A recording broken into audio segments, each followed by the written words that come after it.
So some exciting breaking news today.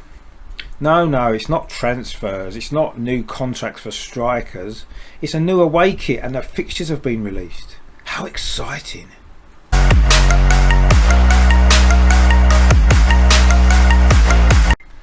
Hello and welcome back to my channel over and over and over again, which features everything to do with Arsenal.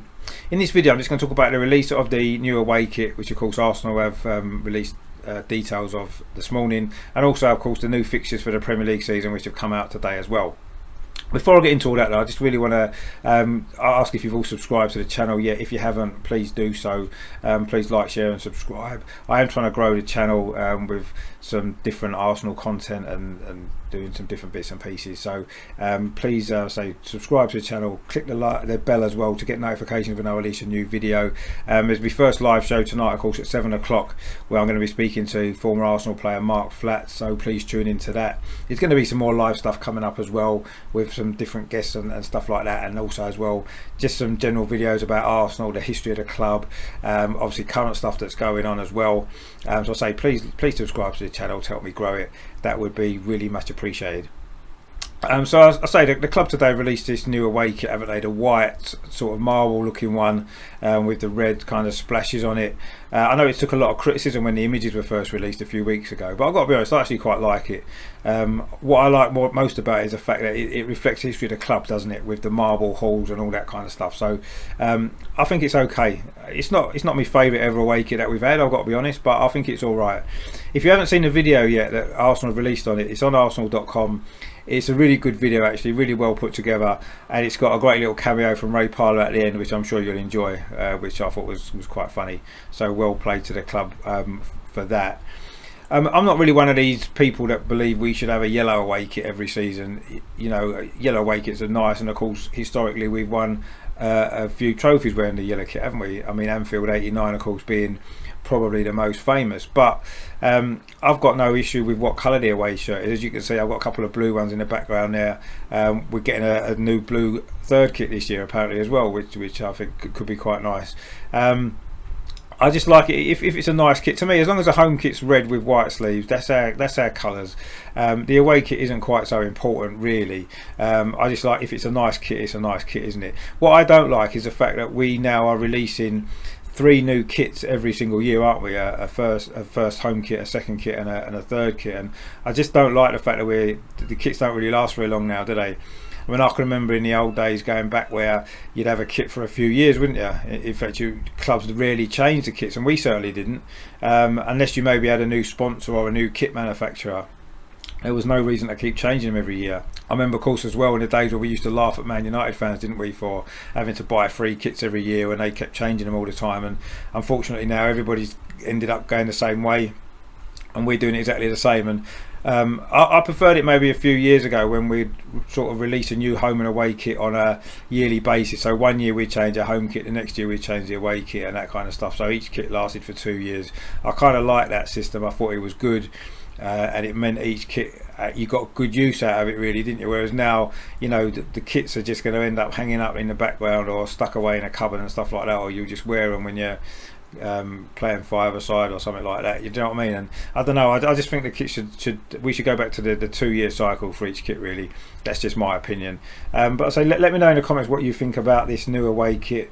I think it's alright actually. I'd like to actually see a physical one. I've only seen obviously the images and stuff like that, but I actually think it looks quite nice.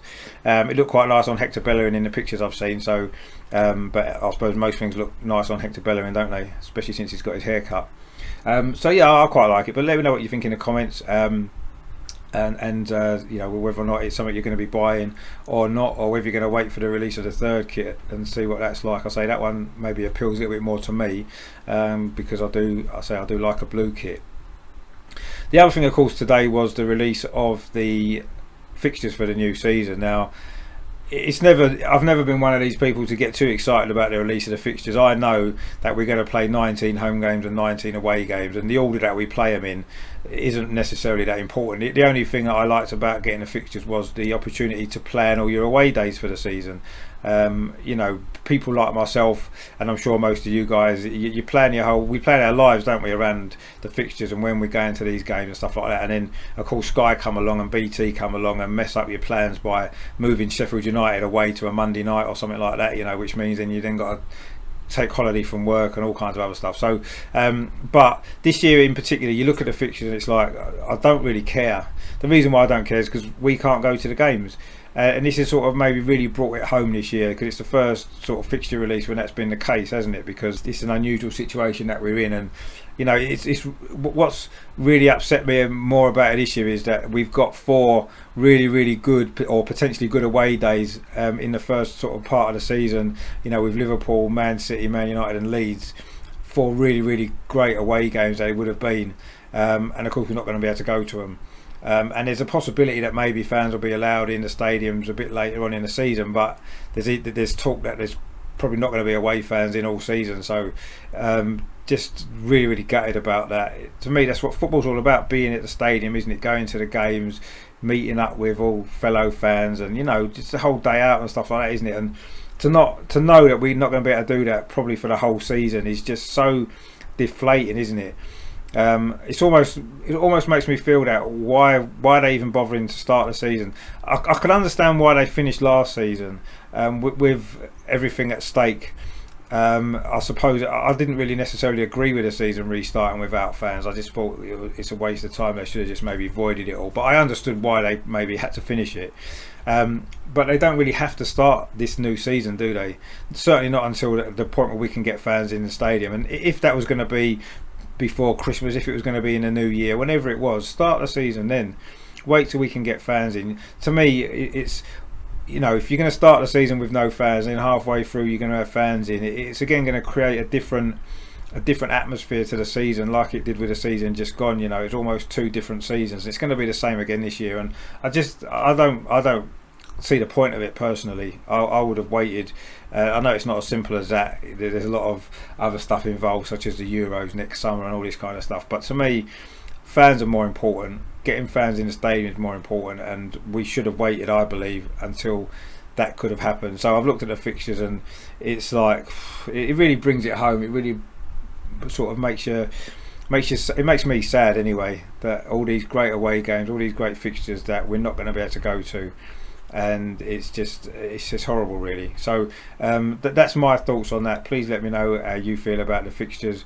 Just for those of you that haven't seen it, we're starting at Fulham away, which I know is another good away day, isn't it, with getting the boat and that across the Thames and stuff. So but it's just the way it is, isn't it? And then I think West Ham is our first home game. So 2 London derbies to start the season. I mean, to me, the order we play the games in doesn't generally matter, because a lot of times the way the fixtures fall for you is either lucky sometimes or not, isn't it? For example, if you play one of the big teams at a time when they've maybe got a couple of injuries or a couple of suspensions, that could be a good time to play them, whereas if you play them when they're at full strength and in good form, it's probably not. But you don't really know that, do you, until the season's up and running. So looking at the fixtures, you can't decide, oh, it's a good time to play Liverpool or not. This year actually it's maybe a little bit more so, because any team that's still just played in Europe is probably a good time to play them at the start of the season, because how prepared are they going to be with pre-season and stuff like that?